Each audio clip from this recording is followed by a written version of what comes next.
Hello everyone, welcome to the Aquashop Wasabi Aquarium channel. In this episode, we will be talking about how to make your aquarium water clear using beneficial bacteria. This video is number 2 in this mini-series on how to make your aquarium water crystal clear.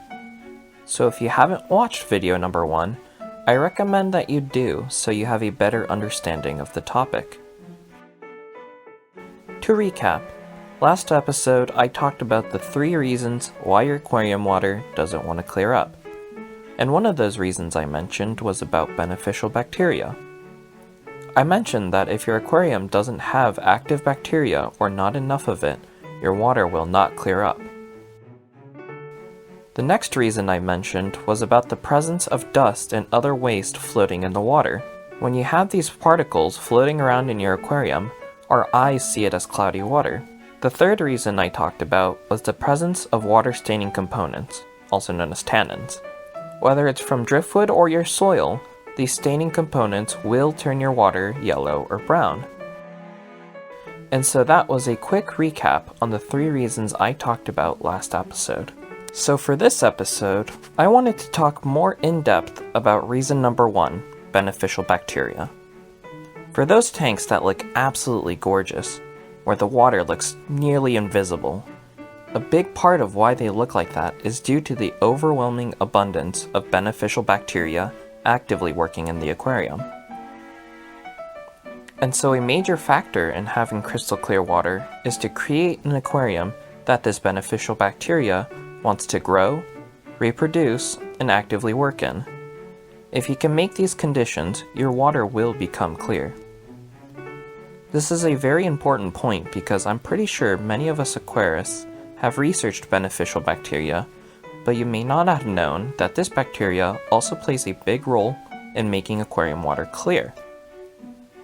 For this episode, I will teach you how to grow active beneficial bacteria so you have crystal clear water. I say bacteria, but the truth is that there are many different kinds of bacteria.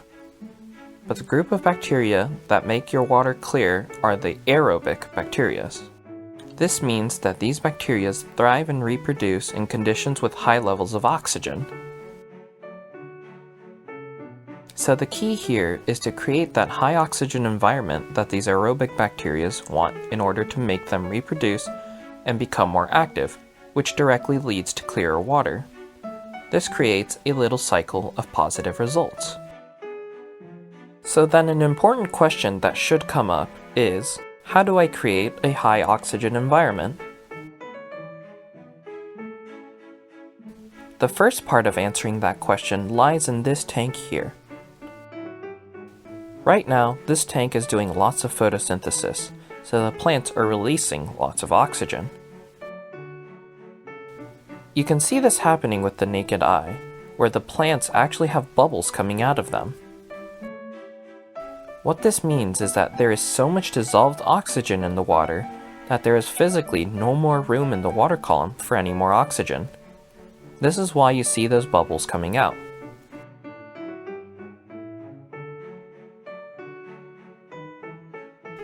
If you can make an environment like this, oxygen is available to the aerobic bacteria in all parts of the tank. This is what makes bacteria become more active. So then what do you need to do in order to get this oxygen-rich environment? It's simple. Just plant a massive amount of plants. Of course, adjusting things like CO2 injection and having bright light is important based on what plants you actually have. Oh, and you can't forget having soft, slightly acidic water as well. But in reality, it comes down to the actual plant mass in the aquarium. When you have a lot of plant mass, if those plants are happy, they will do a lot of photosynthesis. And during that process, they will produce oxygen and fill the aquarium with said oxygen. If you can create that environment, the aerobic bacteria will become happy and very active, and they will reproduce a lot for you. So this process is happening when the lights are on. I guess you can call it daytime. But then once the lights turn off, we run into a problem. When the lights turn off, your plants will slowly stop photosynthesizing. And just like humans, plants need to breathe even when it's completely dark. So during the daytime, plants are going to want CO2. But during nighttime, it flips around and plants then want oxygen instead. This means that you need to create an environment that is high in oxygen, even at nighttime. You may be asking, if that's the case, then how do I have lots of oxygen in my tank even at night? It's actually quite simple. You just need to add aeration.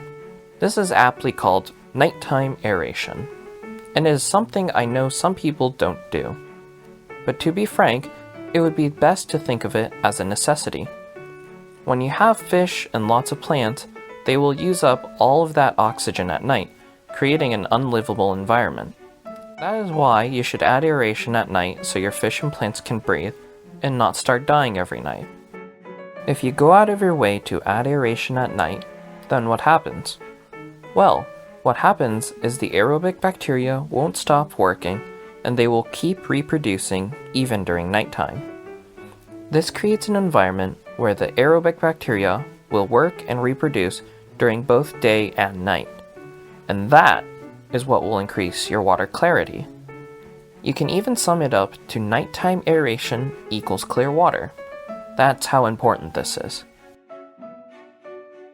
Next, let's see some ways that you can add aeration to your aquarium. The lights are on right now, but these are steps you should take when the lights are off. First, let's talk about this, the ADA lily pipe on this aquarium. There is a suction cup on the outside keeping it in place, but if you raise it up, a massive amount of surface agitation is created, which adds a lot of atmospheric oxygen to mix with the water. I would say this is the easiest method to add aeration because it's free if you have a lily pipe and it's easy to do. However, there is a huge demerit to this method, which is that water sprays absolutely everywhere. This will get your floor wet, your lighting will be sprayed, and it will get everything around wet. So I would say that this method is pretty unrealistic in practice. In particular, the action of raising and lowering the suction cup every time at the same time can be difficult because it can be hard to remember. So I would say to take this information as merely a fact and not something practical. The next method is one I personally recommend, and it's over on this side over here. This is called the ADA pollen glass air, which is designed for, well, air. So let me turn it on really quick to show you. It's a little bit too strong right now. Let me turn it down. I think right about here looks good. I'm adjusting it on the fly right now, but if you have a valve set up to where you want it, then you don't need to worry about it.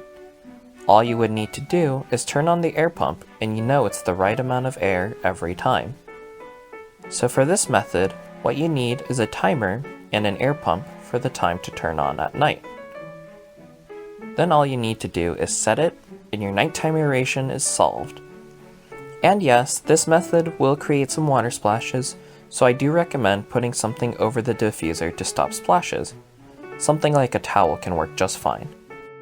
Next, I'll talk about what I personally use here at the store. For air pumps, I use two different types normally. One of the air pumps I use is an ADX air pump, which is a brand that usually only veteran aquarists know of and use. This is a spectacular air pump. The service intervals are very long, it's super durable, and it's relatively quiet. The pump is quite strong as well, so it's an incredible air pump for the device. So I know that the shape and color are pretty old looking, like something out of the 80s, and I know that this look will have lovers and haters, but as a tool, it's absolutely fantastic. The other air pump I use is the Suisaku brand's Suishin line of pumps. This is also a pretty quiet pump that I do use around the store, so I recommend it. The other part I use is what I showed earlier, the ADA pollen glass air. This is definitely a luxury item for people who want everything to look nice and stylish inside their aquarium.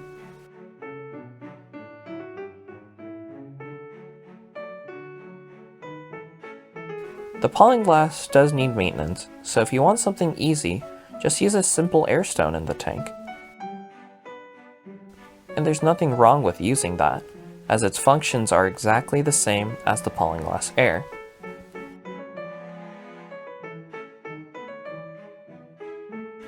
In the description below, I will place links to what I've shown in this video if you are interested in any way.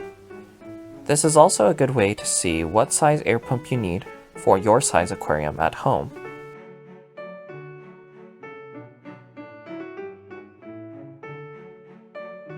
So how was the video? As you now know, lots of oxygen equals lots of bacteria, which leads to a more clear aquarium.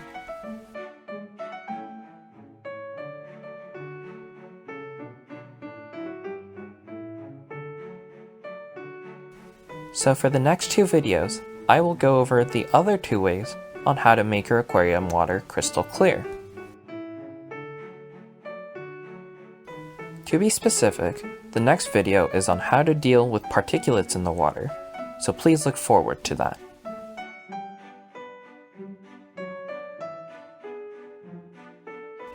For this video, if you have any other questions, feel free to leave a comment down below.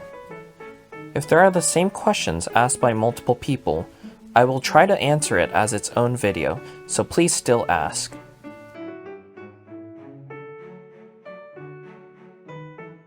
If this video was helpful to you, please leave a like and subscribe to the Aquashop Wasabi Aquarium channel. Pressing that like button will make me very happy, so I hope you do press it.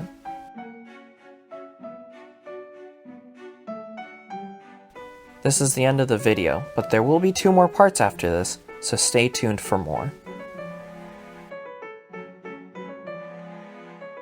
Thank you so much for watching and have a wonderful day.